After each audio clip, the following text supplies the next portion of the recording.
I have started a research project called The Time to Teach about gender-based violence in Canada. It uses qualitative and arts-based methods to consult a variety of stakeholders, mainly teachers and students across Canada, about what they think effective teaching about gender-based violence looks like.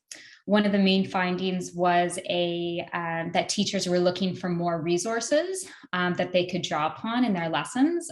So another output of the project has been to create a website called gbvteaching.com, where we share both knowledge products that come out of the project, as well as connect teachers to a lot of resources that they could draw upon in their classes.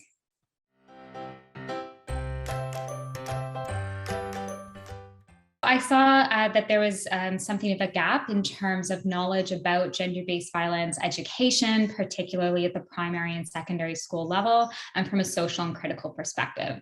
So there was a lot of knowledge about teaching about this at the higher education level and in secondary or primary schools, but in health classes. And what I saw was missing was what about in other areas of the curriculum.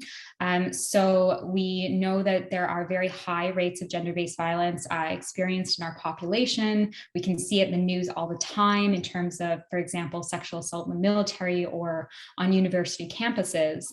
But I thought there was a real gap that, for example, in Ontario, the only time that all secondary school students will learn about gender-based violence issues is in their grade 9 health class. And they do talk about consent, but it's really from an individual responsibility perspective. And there's no connection to kind of the broader structural and systemic issues of gender equality and different forms of systemic discrimination that lead to gender-based violence. So this project really seeks to rectify and to try to fill that knowledge gap. It recognizes that there are a lot of opportunities in the curriculum, both in Ontario and several other provinces, for teaching about gender-based violence, but it's often not in required courses, and teachers who do teach about it often feel that there's still there's a lack of resources and support and time to do so. So the project is really geared towards supporting those teachers in better understanding what effective teaching about gender-based violence looks like, and providing resources that can support them, and encouraging other teachers and administrators to prioritize it.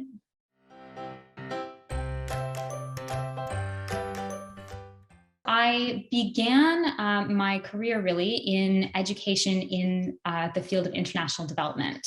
So I was working with both government and non-government organizations to enhance gender equitable education in mainly sub-Saharan African contexts. So I had the privilege of working with a lot of amazing educators and administrators in both East and West Africa. But when I started my PhD at the University of Ottawa, and I was working with Dr. Richard McClure and affiliated with the University of Nairobi and Dr. Octavian Gakuru, I was looking at how learning processes were influencing and driving gender-based violence in Kenyan primary schools. But during my time at doing the PhD program, I had the opportunity to work with a lot of teacher candidates and teachers in Canadian contexts, and really came to see the relevance of this research in my own backyard. So after the completion of that thesis, I really started to shift my focus and look at how these issues were prevalent and relevant in Canadian contexts. I also shifted because I wanted to understand not just how does learning and education potentially drive and perpetuate gender-based violence. I wanted to look at the opposite. How can it be transformative of those norms and behaviors? So that really led to my postdoc, which I conducted at McGill University with Dr. Claudia Mitchell in the Participatory Cultures Lab.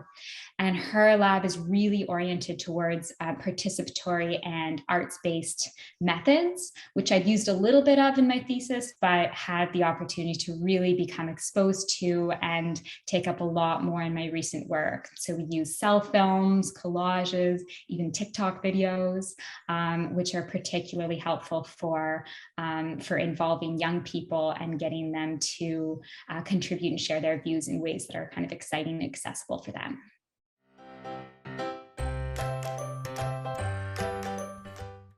I think the kind of big takeaway message for me is that education can be transformative, but only if we intend it to be so and really work hard to make it transformative. Otherwise, it can really be something that perpetuates and sustains harmful gender norms and harmful forms of systemic discrimination in a lot of different areas. So I think that if we want to have education become a vehicle for a different and a better world or community, that as educators and administrators and policymakers, we really have to be intentional about that process, thinking through our pedagogical choices, our curriculum resources that are very intentionally challenging, identifying and challenging that are harmful gender norms, practices, behaviors, and thinking through how education can be transformative of that. Otherwise, I think it's unlikely to be so.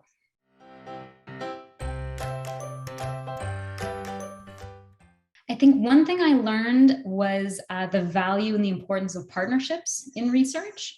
I think I have had the opportunity to work with so many amazing scholars and teachers and artists and community leaders, especially young people as well, really across the country.